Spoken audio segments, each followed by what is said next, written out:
Hello and welcome to this edition of the GBM Media Podcast from the Grace Baptist Mission Radio team. Over the next few weeks, we're dipping into the Serving Today archive with a series called Money, Finance and Work. If you've been with us recently, the contributor should sound familiar. It's Graham Jones who was with us for the series on the spirit world and poverty and prosperity. If you missed them, then you can go back and find them as they're still available. Anyway, happy listening. Welcome to Serving Today, the programme for pastors and church leaders.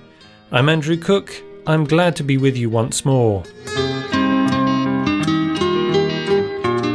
Money, Finance and Work. The series continues with Graham Jones. And Malcolm Ryan with another Pastor Talks. Well, here on Serving Today, we're going through our series on money and finance. We're joined again by Graham Jones. Graham, what particular subject are we going to be looking at today, and what passage are we going to be focusing on? Today we're going to be thinking about our giving to God. We've seen how God is answering this prayer, give us today our daily bread. We're to be active ants and we're to be busy working for Him, and He answers this prayer by our daily work.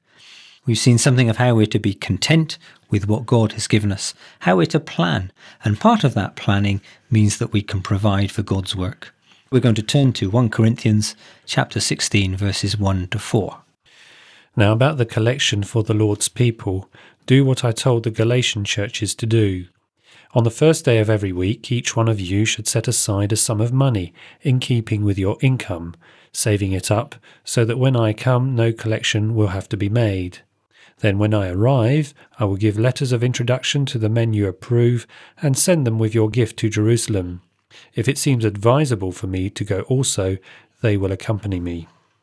Here in this passage, Paul is talking about the collection from the Gentile churches giving to the poor in Jerusalem who are amongst the churches. And so he sees it as Christian fellowship together, the Gentiles giving to the Jewish churches. But we can also see several principles about giving in this passage. Yes, so the way we're going to look at this today, Graham, is that we're going to ask a series of questions. And the first one of these is, to whom do we give? We see there in verse 1, Paul is talking about the collection for God's people. We're thinking about giving to God and to His work. As Christian people, we saw in that circle of generosity that God has given to us in order that we may use it, and part of that is giving back to God. And so we're giving to God's work for God to be honoured and the gospel to go out to other people. And so giving is part of our devotion to God. It's part of our love and joy of serving Him. And the next question is, when should we give? Here we see in verse 2, Paul talks about on the first day of every week. And so the idea is that they would give weekly to God's work. That means we're to give regularly. We're to give consistently. Some people give when they have it or when they feel like it, but that's not Paul's thinking here. It means that we should be systematic in our giving. It's not subjective. As the Spirit leads, it's part of our Christian duty that we give. And so it's a requirement for us as Christians. Some of it depends on how we get paid. If we are getting paid daily or weekly, then we can give each week. If we're getting paid monthly, we either have to split our income into 4 sections and give them weekly, or we give once a month to our church. Paul talks here about giving on the first day of the week, and so we give during our public worship. The offering is part of our weekly worship in church, whether it be a box or an offering that we take round. It is part of our worship to God. The next question is, who should give? Paul says here, each one of you. That means there are no exceptions. We all have a responsibility. We're all stewards of what God has given us. And so we can then think how each of us is to give. It talks about how Jesus in the temple in Mark chapter 12, verses 41 to 44, saw how different people gave to the temple offerings. Some gave out of their wealth, some gave out of their poverty, but all of them were to give. And so we've seen how we're to plan and provide for our giving, how we're to think how what God has blessed us with, the things that we can bring to him. Sometimes it is money, sometimes it is possessions. If we have a big harvest, we can bring some of our crops. If we have chickens, we can bring some of our hens or some of our eggs. We need to think how each one of us can give in the way that God has blessed us. Because Christian giving is part of our Christian living before God. As our living seeks to honour God week by week, then our giving seeks to honour God week by week. Then the next question is, how should we give? Paul here is talking about a collection that he would gather and take to Jerusalem. And so here he talks about setting aside, in verse 2, setting aside a portion of the money that God has given us. That means our giving needs to be planned. It needs to be organised. He talks here about saving it up. The idea is of a store chest where money and valuables are kept, and we gather and keep our income until the weekly offering. You know what it's like. You go to church and you look in your pocket to see what you can give, and there's very little there to give. But this verse is encouraging us to think practically how we can plan to give. That if you're earning money each day, then you set apart some of that from each day. You put it somewhere, you keep it safe, and then you can give it in the life of the church. Because in passages like in the book of Numbers, chapter 18, verses 28 to 31, it talks about the Lord's portion. We look at our income and we say that part is for God and for his work. It talks about the best part being for him. Maybe we've had a series of hens and you want to give one of those to God. Well, look and see what is the best hen. What is the chick that is growing the fastest? That should be God's part, in order that we actually give to God that which costs us something. And so we're to give in this organised and planned and thoughtful way in order that we can provide for God's work. You see, giving is part of our commitment to God. And then the next question that arises of this is, how much should we give? In this passage, Paul talks about in keeping with his income. God is not interested in what we cannot give. He's interested in what we can give and what we keep for ourselves. All of our money belongs to God, and we are returning to God, as David said in 1 Chronicles 29. We're giving back to God what God has already blessed us with. And so in the scriptures, there are many passages that talk about the fact that we give in keeping with our income. According to your means, as 2 Corinthians 8, verses 11 and 12 say, each according to his ability, as Acts chapter 11, verse 29 says. And we see this principle in the Old Testament, in Deuteronomy chapter 16, verse 17, in proportion to the way the Lord has blessed you. Many people commend tithing in giving 10% of our income to God's work. Well, if you're not giving much at all or haven't organised your life at the moment, you may need to build up to 10% by giving some and the following week or month more until you get to a sum which is in proportion to the way that God has blessed us. God is not just interested in the money that we give to him. He's interested in the money that we don't give and what we do with that as well. You see, giving is part of trusting God.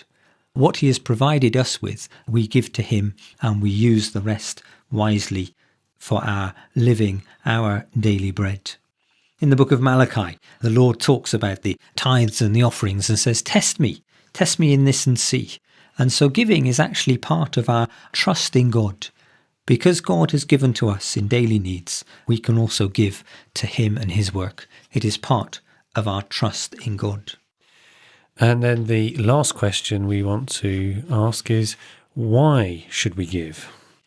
Part of our Christian living is our giving, and we want to honour God with all of our lives. And so it's important we think in these practical ways how we may honour God in the way that we give. We're told in the scriptures that the Lord Jesus Christ was rich beyond all splendour in heaven, and he came down into this world to live for us and to die on the cross. In 2 Corinthians chapter 8, verse 9, it is through his poverty that we have become rich spiritually. And so our giving is part of our love for God. It's part of giving back to God what he has given to us. How would you summarise this particular study on giving? Jesus talks about the fact that it is more blessed to give than to receive. Acts chapter 20, verse 35. When we receive money, we get it and we spend it. When we give money, it says that God will bless us. In verse 32 of that passage, that God gives us inheritance of growth, of joy, of the privilege of being partners with him in his ministry. And so Christian giving is an important part of our Christian discipleship because God has given so much to us. What can we give back to him?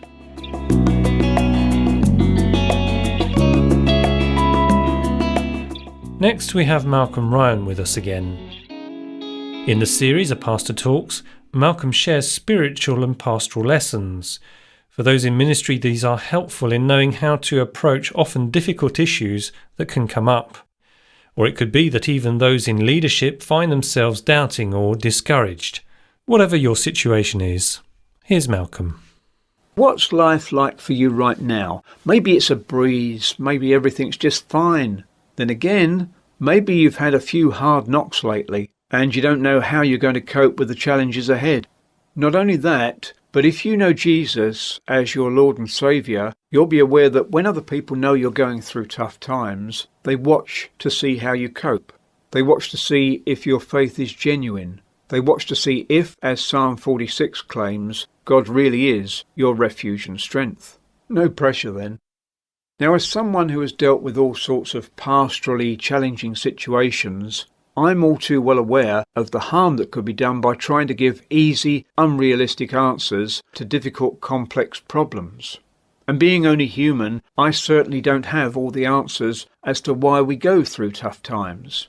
But I know someone who I can trust with my questions. His name is Jesus. He's the one who says to us, I understand what you're going through, I know how you feel, and I care. Oh yes, he knows how we feel, and that's because he was a man of sorrows and familiar with suffering. Then also aware that life has a habit of getting us down, maybe you're feeling a bit low today, and no one should be criticised for the way they feel. Maybe things haven't gone the way you wanted them to go, and it's having a negative effect on your outlook.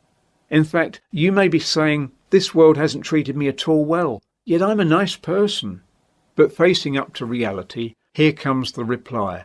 Expecting the world to treat you well because you're a nice person is like expecting a bull not to charge you because you're a vegetarian. And there's more. If you happen to be a Christian as well as a nice person, then you're in for an even harder time. Now tell me, if God whispered into your ear, acquainting himself with your sorrow, and asked what kind of a day you'd choose, what gifts he should bring you tomorrow, would you answer, Dear Lord, bring a wonderful day, as fine as your power can make it? Or would you reply, Lord, I don't need a choice. As long as you're there, I can take it. Well, there we must leave it for now, here on Serving Today. We trust that the content of the programme has been helpful to you in your ministry. If you'd like to contact us, you'll hear the details right at the end of the programme. So, this is Andrew Cook saying goodbye. May we serve the one who gave up everything for the sake of his people. Thanks for listening to Serving Today, a podcast from the Grace Baptist Mission radio team. To get in touch with us, you can send us a message via WhatsApp. The number is +44 74 44 05 83 70. That's +44 74 44 05 83 70. Or the email address is servingtoday@gbm.org.uk. Until next time, goodbye.